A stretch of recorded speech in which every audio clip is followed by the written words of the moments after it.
ये जब बवाल हो जाई। सुना यार केस्टा वाली बुरा हाल हो जाई। सुना यार केस्टा वाली बुरा हाल हो जाई। नमनी मुँह में ले लाना तो नमनी मुँह में ले लाना तो ये जब बवाल हो जाई। नमनी मुँह में ले लाना तो ये जब बवाल हो जाई।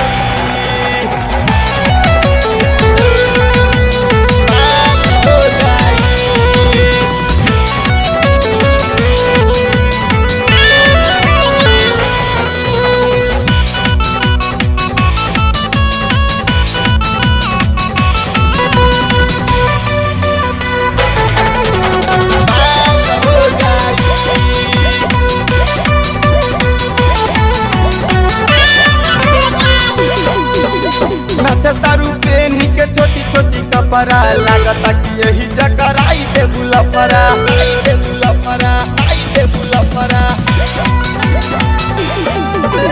नाच तारू पेनी के छोटी छोटी कपड़ा लागता कि यही जकराई दे बुलपरा। गाल गुलाबी होठवा पर छाल हो जाई।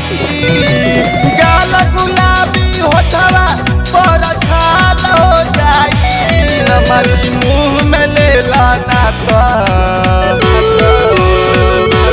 नमनी मुँह में ले लाना तो ये जब बवाल हो जाई। नमनी मुँह में ले लाना तो ये जब बवाल हो जाई।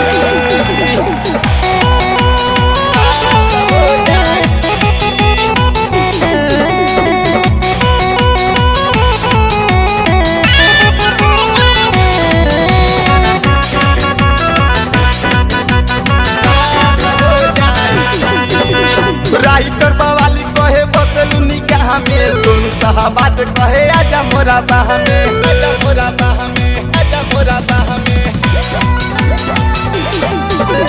राइटर बवाली कहे बसलू निगाह में। किशोर मनीष कहे आजा मोरा बाह में। लड्डू रंगीला जिंदगी तोर तबाह कर दी।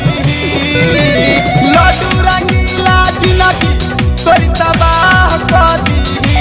नमनी मुँह में ले लाना तो नमनी मुँह में ले लाना तो ये जब बवाल हो जाई। नमनी मुँह में ले लाना तो ये जब बवाल हो जाई। सुना यार केस्टा वाली बुरा हाल हो जाई। सुना यार केस्टा वाली बुरा हाल हो जाई। नमनी मुँह में ले लाना तो नमनी मुँह में ले लाना तो ये जब बवाल हो जाई। नमनी मुँह